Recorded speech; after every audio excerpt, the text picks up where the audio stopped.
Hi, this morning, this is Rescue Life Products coming to you with an interview from a wonderful citizen of this area. He's recounting how the older people made chairs. You know, for a long time, the Rescue Life Products interested in chair and furniture making.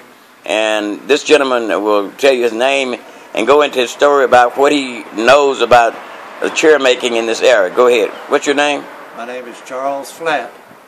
And back when I was about 14 or 15 year old, my dad run a store on out. At that time it was called Highway 22. Now it is 22A, just this side of Enville, Tennessee. Now we're filming this from Henderson right now, and he was recounting this story, telling us about a person who lived in Enville, which is about 16 miles from here, a little bit less, right? Yeah, thereabouts. Okay, go ahead. And this man had this chair, the place where he built chairs. It was just an old wooden building that was about 1 mile this side of Enville. You recall his name? I believe his name was Campbell. Okay. His granddaughter's name was Campbell, and his son, I believe it was his son, or either that or his daughter was Campbell. And this was back in, that would have been about 1960, 63,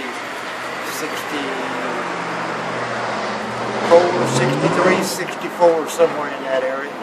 And he would take and build straight back chairs and rocking chairs. And how he done it, he would take the round parts for the back legs was probably 3 foot long, and he would make them out of green wood. Green wood. Yeah, the wood hadn't been cured yet. It was cut and it was still green.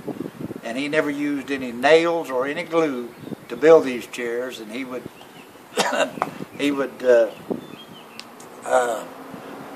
drill his holes for the rungs to go in for all 4 legs. He'd build all 4 legs out of green wood. Yeah, the stretches. We call them rungs and stretches. Go ahead.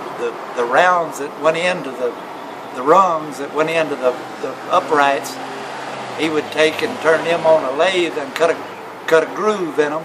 He'd cut them down and then cut a groove in them and drill a hole in the back of the legs, just the same size as the rung that he cut down, and he would tap them in there with a hammer. He'd tap, or it was a wooden hammer or a leather hammer. It wasn't a hammer like you drive a nail with. Now you was watching this as a young man, as a young boy, right? Yeah. About what your age at the time? About 14, maybe 15 year old. And how old are you now? I'm 67 year old. Go ahead.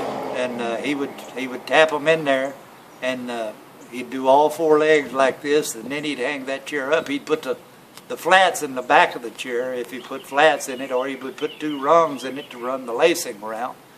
And he would hang that chair up and let it dry. Once it dried, the dry rounds and the green wood would squeeze around the rungs. Is that right? And it would never pull out of there. You couldn't pull it out because it would shrink in that little groove he cut in there, and you just couldn't get it out.